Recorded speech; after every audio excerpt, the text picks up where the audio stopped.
So it's my job to now transform the morning listening and taking in a lot of information and turning that into workshop sessions and activities and thinking about what does this mean for me in my organisation, in the position I hold. How do we look at future trends like smart cities?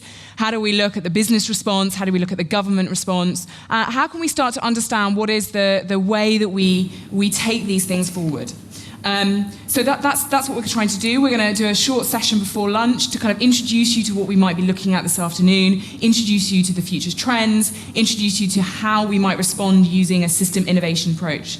So my name's Birney, this is Geraldine Gilbert, and we work for Forum for the Future. We're based in London, but actually we have offices in New York, Mumbai, and Singapore.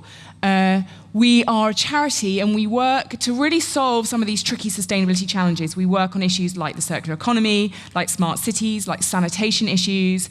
We work on big problems in the food and energy systems.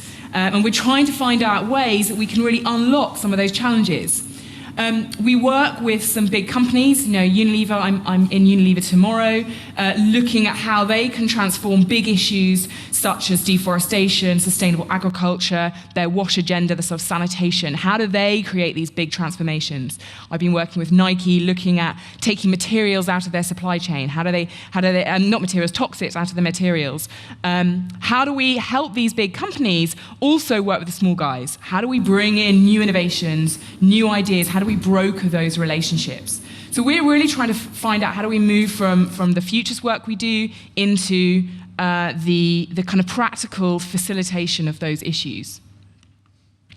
To do that, we need to form collaborations. Collaborations might be big, top-level issues. They could be small working relationships. So we have big coalitions around issues of dairy, of protein, of retail, of farm power. The list is very long in lots of different ways. But we try to find ways that we can use our futures expertise, use our collaborative processes to bring people together to find out how they can solve these really tricky challenges. And as you say, it can be done, but it's darn hard. That's just stealing your idea there. So we build that out from our network, and we try to find the ways in which these networks can come together, try to find the opportunities. But at the first point, which Geraldine will now take you through, is we use futures. We use futures as a stimulus to help us understand not just the crisis point, I believe we were talking about a moment ago. Yes, there's a crisis, and we believe there's a crisis coming in sustainability. There's climate change, there's poverty, there's inequalities, there's massive issues. But actually, how can we anticipate those? How can we anticipate them and avoid them? And we think futures and the work that we do in our Future Centre can help us as organisations anticipate and start to plan and change our business models behind that. So we look at how we learn and share and connect and find out these different trends. Our Future Centre is actually based out in Singapore, but it's a global one, to try to connect people together and create the change we need. So Geraldine is now going to take you through some of those trends, and then I'll come back and have a look at Geraldine will look at the future trends, at the impact of consumption and business. I will look at the system innovation, like how do we do innovation as a system of people, a system as organisation. I'll take you through what that would look like. And then we are going to help you look at insights for your own organisations and maybe find opportunities for collaboration between you. So we'll do the introduction, we'll then have some afternoon sessions, and we can get into really good conversations between you and start working on some of these issues. Okay. So, thank you. This is my first time in Oslo. I'm really excited to be here, so thank you. And thanks for listening in English. I'll try not to talk too fast. So what is Futures? We've said the word several times. Futures is a way of exploring where we're heading, given that we know that some trends are quite certain and many things are far less certain. And so Futures is a way of exploring and understanding the future better in order to make better decisions today. It's really helpful for getting away from the problems of today, of this week, of this year, and leaping forward, if you like, to where we're probably going to end up in order to be able to work back from there and make better decisions. And for many, it's a new way of thinking. We're not used to we tend to project forward from today, but we're not so good at thinking, what's the final destination, and therefore, what do we need to do now? So Futures is really great for for all of those things. And in particular, it's a way of using what we call kind of evidence-based imagination to really understand where we're heading. So you can, for example, build scenarios using a mixture of uncertain and certain trends, and you can bring the future to life in a way that really engages our imagination and helps us explore the risks and opportunities, the implications of different possible pathways we might be on, and therefore make better decisions today. And also scenarios are great for understanding how different trends might interact. And what we're going to do today is I'm going to introduce 8 trends. You'll have heard a lot of these things this morning already, so I'm not going to go into too much detail. It's really to recap the different threads that we've already heard, and that's what we're going to explore in more depth in the afternoon. They're a set of trends that emerge from recent research of ours, so Forum for the Future's research, a series of expert interviews, and also a survey of senior professionals across our network of about 140 organizations. And what we did was focus on trends or discussion points, themes that are emerging, or in some cases already quite well emerged, but that are particularly significant for the next 2 years for anyone interested in doing sustainable business. So that's what we're going to look at now. And 3 points to share with you about the trends as a whole, or kind of backdrop, if you like. The first one is that we know that our global society is in a really fragile position right now. Whether that's, there are increasing pressures on society, also on our planet. In a sense, governments aren't really stepping up to deal with the questions. So that means there's also an increasing recognition of the need to change how we organize ourselves, and an increasing pressure on businesses to come up with some of the answers. The second point is that alongside this increasing pressure, we're also starting to see exciting solutions finally emerge and mature. And we don't know whether all of these are going to work, but certainly there's a lot of interesting stuff to look at. And one of our questions is, how do we take the stuff that really works and accelerate it so we get there sooner? And they're each individually interesting, these solutions, but they're also really exciting when they start to come together and, as several people have mentioned, perhaps solve several problems in one go. And the third point to mention is that there is definitely an opportunity in all of this. There are risks, but there are also big opportunities, whether you want to be a sustainable business or run your city in a more effective way that's prepared for people's future needs. But to be able to make the most of those opportunities, to solve the challenges and seize the solutions, businesses and other organizations really need to do 2 things. They need to innovate to be coming up with those solutions, to be accessing them, and so on. But that's not going to be enough. They also have to shape the context around them to enable those solutions to succeed. And that's something we'll talk about more this afternoon. 12 trends that came out of our research, very much thinking about what's on people's minds in 2015, but these are long-term trends. The question is less whether they will happen or not, and more how fast and which ones will accelerate, and then more of what we'll talk about this afternoon, what are the actual implications? We've touched on many of these this morning, but what does this actually mean for us, and what should we be doing is the question. And today we're just going to focus on 8 because we don't have lots of time. So this is what I'm going to talk about, and we've already touched on lots of these, so just a very brief recap. Rising inequality, we know this is a problem. We know that trickle-down economic theory doesn't seem to be working. We've heard mainstream economists also very concerned about inequality, saying it's bad for business as well as being bad for society.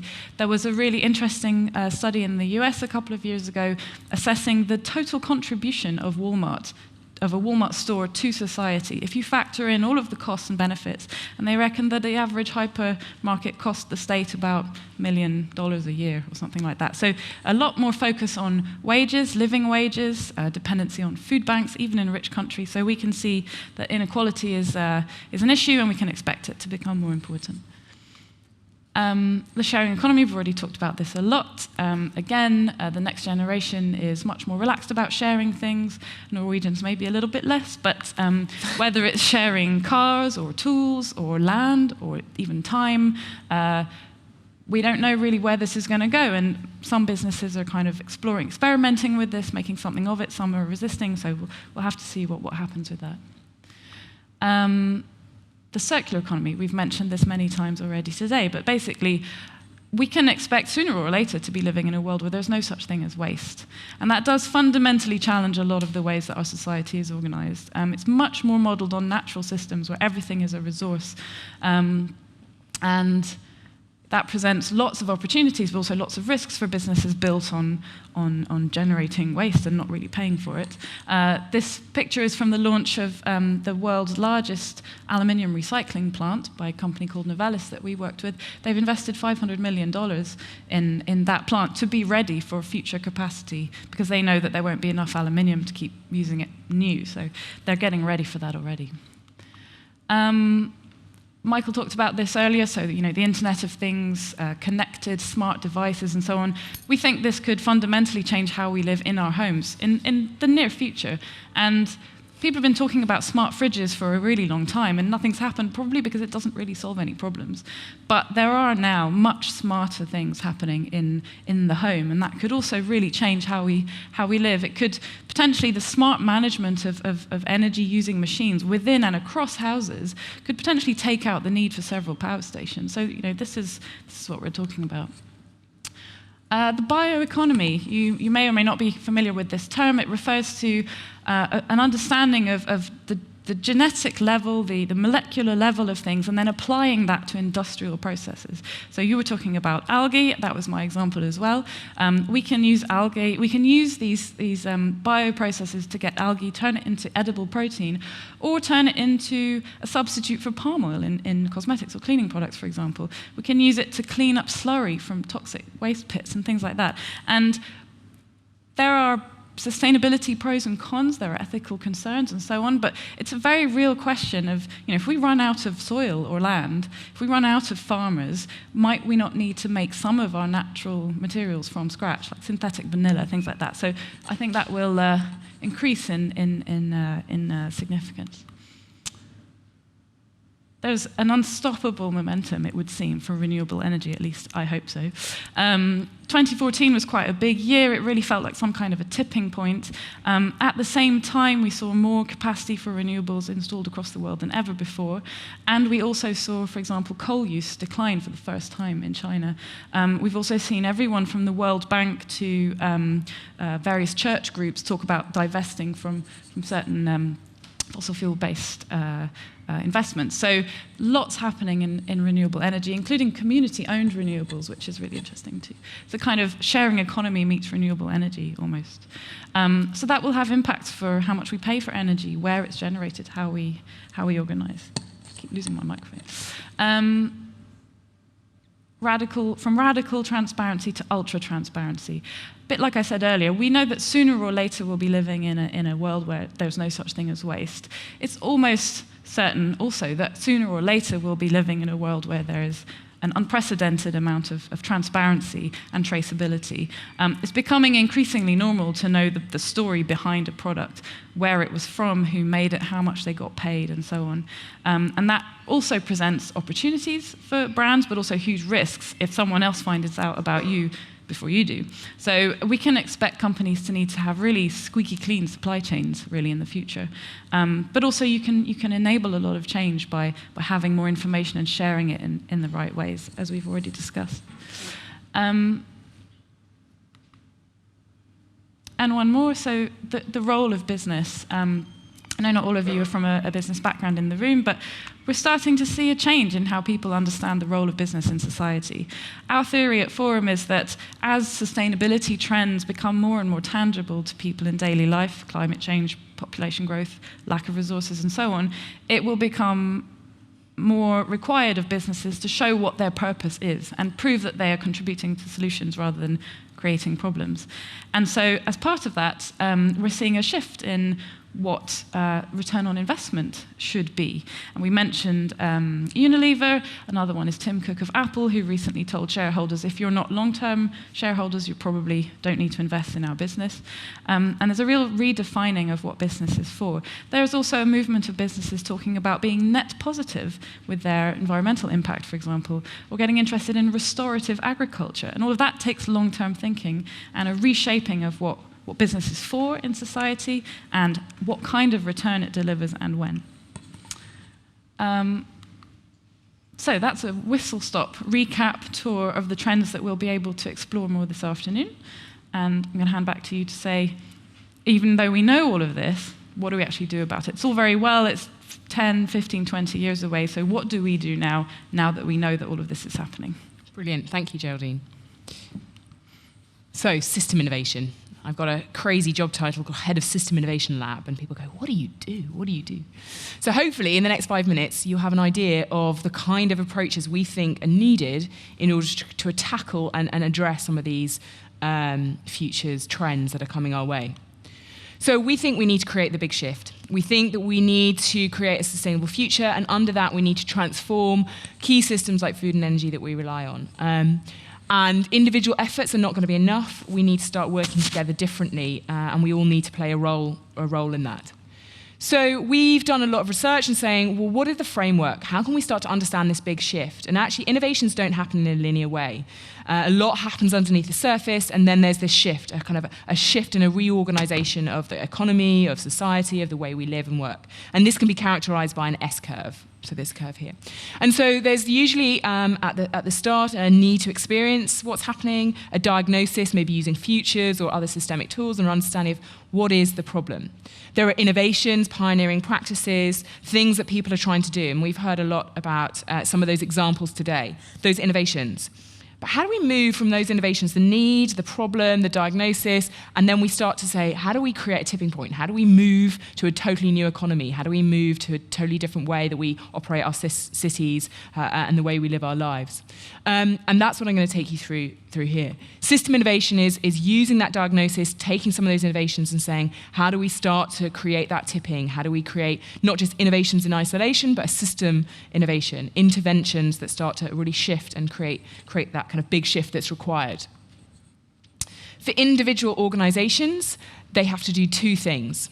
They have to both innovate themselves and they have to innovate to win on that path, but be it a business or a public sector, which is actually quite hard for them to even think about how do they innovate to win. What are the innovative practices that they need to do?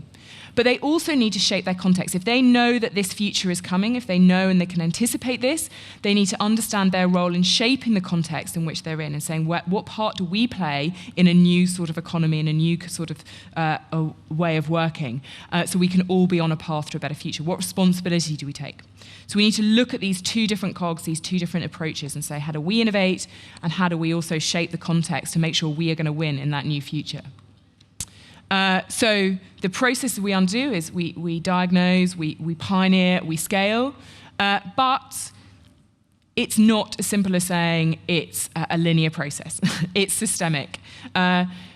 We heard earlier about the problem of domestic abuse in the household, and actually that is a systemic problem. You know, it's not about looking at it from how do police solve it, it's looking at it as a community level, it's looking at it all the different elements. So how do we see the whole picture? How do we create different frameworks and models? How do we bring in different perspectives? How do we make the connections between what we're seeing? So the process becomes much more dynamic. We're pioneering, we're scaling, we're diagnosing, we're understanding the boundary of operating, and it's much more messy than the linear line perhaps gives us to believe.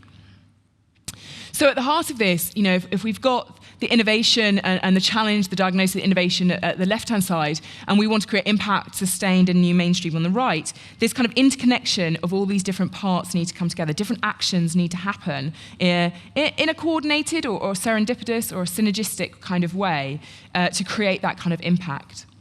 And so what we've done is done some research looking at, mainly in market-based approaches, saying, well, how do we create that scale of impact? How do we bring these different elements? What are the different building blocks that need to be put together? And I'll take you through that model, which we'll be using this afternoon to unpick, okay, so when we look at these trends, how do we start to find the right solutions? What's missing? What could we do and could be added?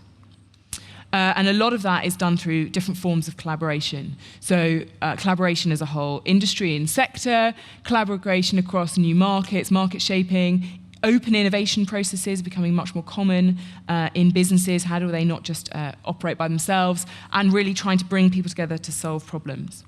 So the scaling up impact framework, what are the different building blocks that we can put together in collaborations? What do they start to look like?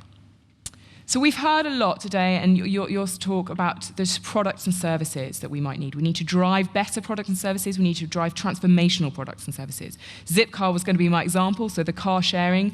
How do we change from owning cars to sharing cars? We've already heard a huge amount of different kind of solutions. But that's only one part of the puzzle. And we can get quite caught up in that product service type of innovations, especially as individual organizations, because that's what you can control, right? That's what you can do. We also need to play a role in what are the standards and ratings behind it. So, in the Marine Stewardship Council, as an example from the fishing industry, they're trying to create an industry-wide a standard for fishing to sort of say this is the acceptable, this is what we can look at. And that's a really important part of creating that impact at scale. We talked a lot about business models. So how do you design a business model for circularity?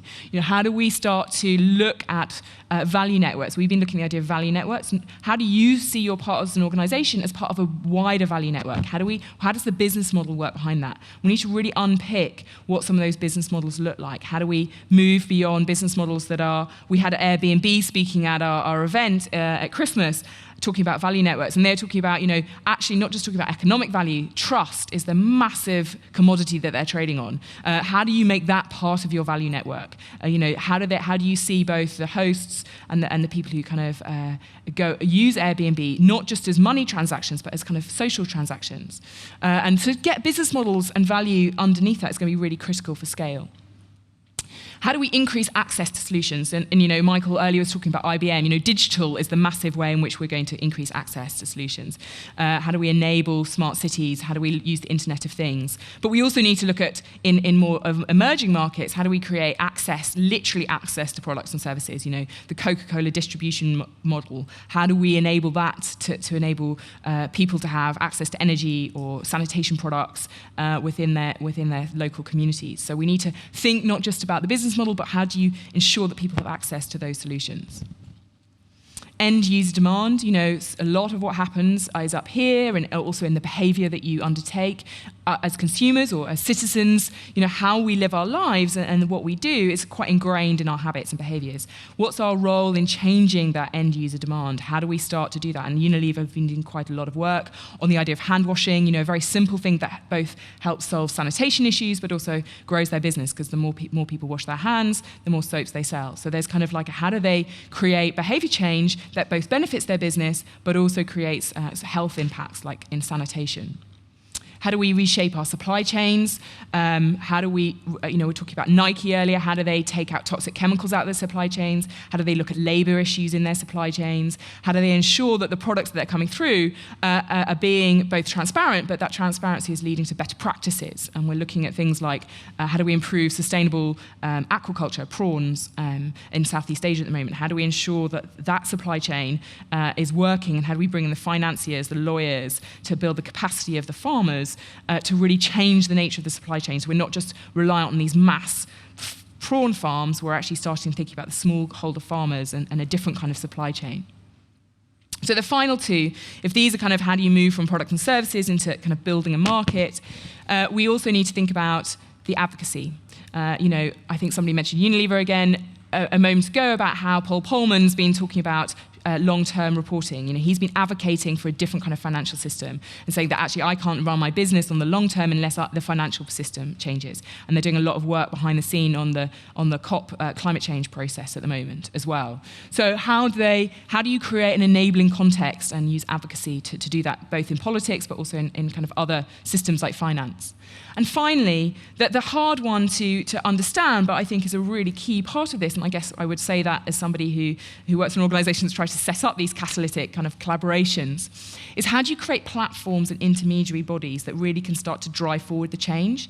So one example is we've launched the Sustainable Shipping Initiative, not the most sexiest industry in the world, but an extremely important industry. And we've been trying to bring together, the Maersk's of this world, but also the people who use ships, like the Unilevers and the other product people, as well as lawyers, legal systems, financial systems, to try to understand how can we create a leadership group, not a lowest common denominator.